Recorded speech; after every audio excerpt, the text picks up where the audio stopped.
好，各位，今日同大家介紹下一個可以校正熒光幕嘅小工具。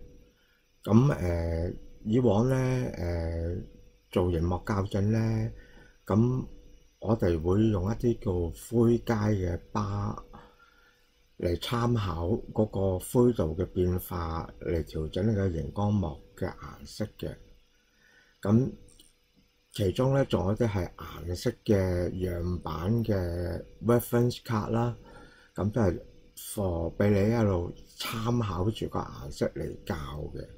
但係咧而家數碼時代啦，4K 啦又話 HDR 啦，咁你傳統20格灰度左右嘅灰階我嚟校個芒咧，其實就係明顯唔夠嘅喎。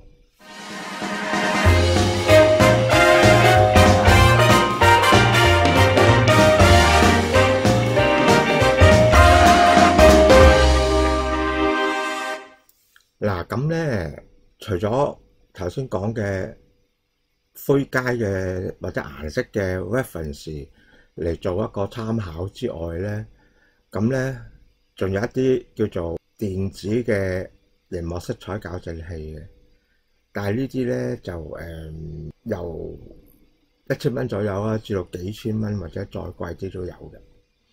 咁就可能大家身邊未必有呢啲咁嘅熒幕校正器。咁我哋今日咧就會介紹一個熒幕校正小工具，咁就可以令到你咧喺冇呢個硬件嘅電子熒幕校正器嘅情況之下咧，能夠做出一個最大嘅熒幕校正嘅。咁或者我而家即刻俾你睇一睇嗰個係咩嚟咧？其實咧都係一個灰階嘅表嚟啫。但係呢個咧就比佢傳統嘅20咧就更加細密啲嘅個分別。咁佢個原理其實都好簡單嘅，就係有暗位啦、中間位同埋光位咯。每一個部分咧，其實佢都會有裏邊仲有一格分別嘅。咁佢個內格同外格嘅分別咧，就有1% 同2%。咁如果你能夠光位、中間位同暗位都睇到晒啲分別嘅話咧，咁你個芒咧都其實都唔錯噶啦。咁當然啦，如果你能夠睇到1% 嘅分別，即係話呢個而家呢個灰階圖咧係以100級灰度嚟計嘅。咁如果你能夠睇到光位、中間灰位同暗位都睇到嗰1% 嘅分別嘅話咧，咁你個芒都校得唔錯噶啦已經。但係如果唔得嘅話咧，你就要自己調整下個光暗啊、contrast 啊，咁希望可以調校到，即係就算話睇唔晒全部嘅格數，都盡量可以睇多啲。因為有時個暗位嗰啲咧係會難啲嘅，或者最光位嗰啲分別係會難睇啲嘅。好，跟住落嚟咧會好簡單咁教一教大家點樣用呢個灰階嚟做熒幕嘅校正嘅。但係如果你而家未有時間睇住嘅話咧，咁可以喺個影片嘅簡介嗰度咧先 download 咗呢條灰階先。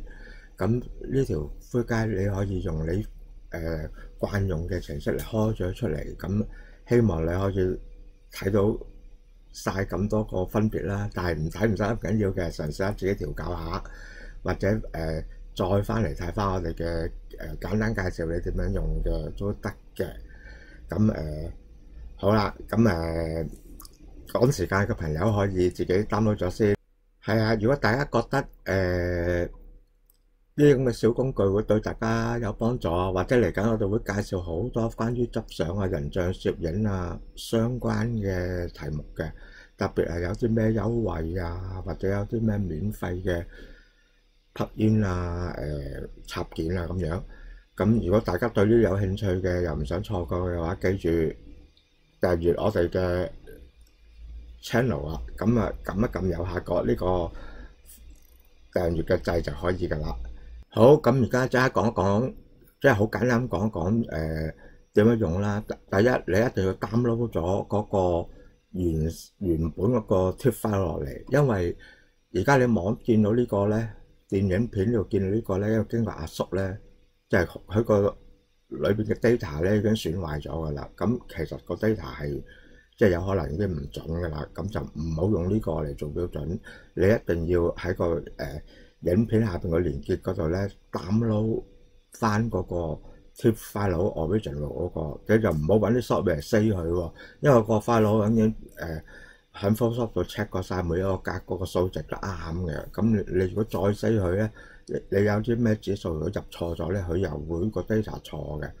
咁啊呢點要大家留意咧。第二就係你揾咩 program 嚟開呢個 TIFF 圖亦都好緊要嘅。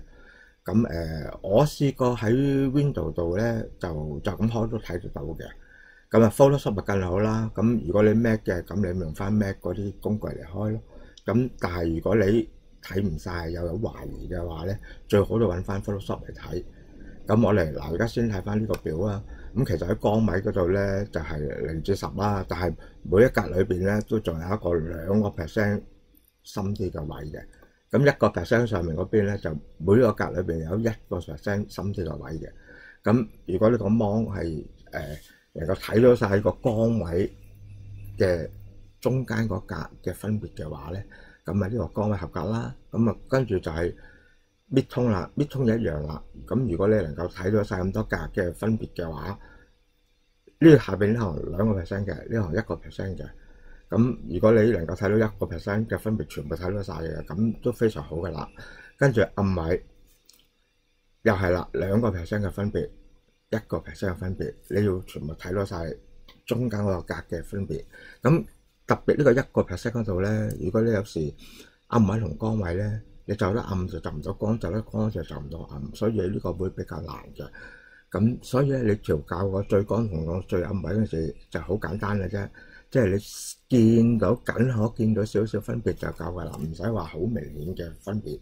但係你就啱啱見到嘅喎，就要咁。同埋校完之後咧，個黑都係黑色嘅，就唔好係變咗深灰色，或者個光位白都係白色嘅，就唔好變咗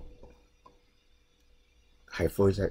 咁如果詳細嘅用法咧，咁跟嚟都有個說明書嘅，咁大家有時間嗰陣時咧可以睇睇啦。另外咧，大家做呢啲測試嗰陣時咧，要注意下呢個環境光，即係唔好話好強烈光啊，或者熄晒燈黑晒咁樣咧，咁就會影響咗你個調校嘅。咁最好用翻啲即係一般舒服啲嘅光度咁就得㗎啦。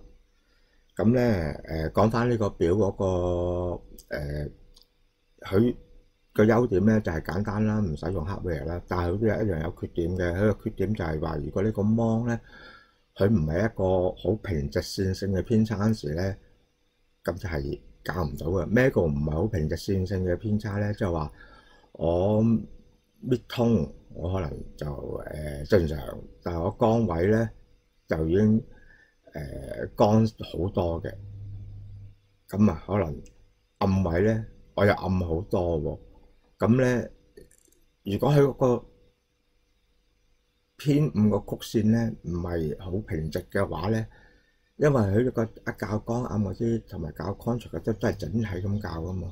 如果佢唔平直嘅話咧，咁就冇乜效嘅。不過幸好而家嘅芒咧越出越靚嘅。如果你係近年買嘅芒嘅話，相信都會平直嘅。咁即係話用句話講，如果呢個芒係有少少唔平直嘅話咧，咁可能真係要用翻嗰啲電子螢幕校色器先校到嘅，因為佢嗰啲就會將翻個profile 出嚟，咁個電腦開就會撈翻嗰個 profile 出嚟，咁佢可以唔係線性甩嘅，即係唔係線性，即係話可能呢格我校深10級就啱啦，咁隔有格我校深2級嘅啫，咁即係佢可以做到呢啲咁樣，但係我哋整體咁樣校咧就做唔到呢樣嘢嘅。但係大家放心，以我嘅經驗咧，你能夠如果做到1% 分別啊，甚至2% 分別睇到晒嘅話咧，其實都好好嘅啦，就唔使擔心呢樣嘢嘅。咁另外就係個白色啦，白色好奇怪嘅，一般人咧個芒咧其實都係偏藍嘅，因為我哋可能由細到大咧俾一個白色咧俾咗好多產品影響咗啊。因為一般嘅市面上嘅產品咧，個白色咧都落咗啲熒光色落去，同埋漂到去偏藍少少嘅。咁我哋睇慣嗰個藍色就當咗嗰個為準嘅啦，就好自然。咁例如咩？例如咗 A4 紙係最明顯嘅，因為 A4 紙大部分都偏藍嘅。咁所以有一期咧，蘋果嘅 iPhone 咧就佢做得比較準啦個白色，但係咧就哇俾啲用家唾罵話佢黃啊個芒，咁啊真係其實都好無奈嘅。最後佢都要迎合大眾咧，最後而家出嗰啲都冇咁黃噶啦。咁就呢個題外話。咁如果大家想揾一個白色嘅 reference 比較中性嘅話咧，有一個比較簡單嘅就係紙巾啊。紙巾咧嗰個白色咧就相對嚟講啊，比 A4 紙咧一般會中性嘅。咁啊 Temple 嗰啲咯，Temple 嗰啲就咁袋住一包包嘅紙巾，嗰個白色係比較中性嘅。咁你可以嚟做參考教你個芒嘅。好啦，咁如果呢個分別100級嘅，大家過到晒嘅話，恭喜你啦！你個芒已經唔錯噶啦。咁如果你過到1級嘅話咧，1% 嘅分別過到嘅話，睇到晒嘅話，最廣最暗都全部分別到嘅，咁你就非常優良，係 good 加優良拔樹啦，優良加噶啦嚇。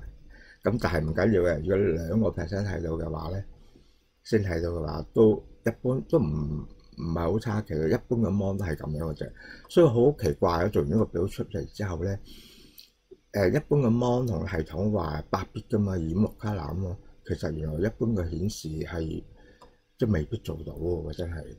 咁我都好詫異呢樣嘢嘅結果。